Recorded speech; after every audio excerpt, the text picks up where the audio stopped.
Right coastal margin না, এখানে আমি তার হাতে রাখবো। Place the thumb at the fundus of the gallbladder, over the fundus of the gallbladder, ঠিক আছে।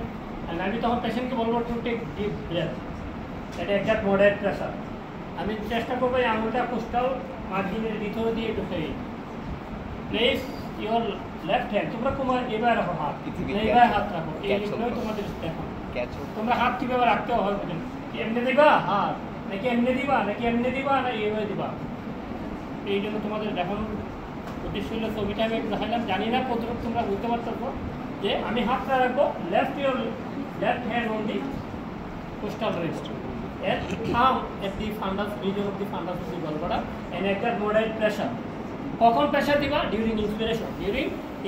ডিউরিং ফিজিওলজিটা কি হইতো তাহলে তুমি এইদিকে চাপ দিবা ভিতরে, আঙুলটা ভিতরে এভাবে ঢুকিয়ে দিবে। আর ইন্সপিরেশনের সময় ডিসেন্ডিং ডায়াফ্রাম ইনফ্রাম গলব্লাডারটা যখন টাচ করবে থামকে, তখন due to pain patient will catch a hurt breath suddenly. এটা হলো মার্ফিস সাইন। বুঝছো, হাত দিয়ে রাখতে হবে।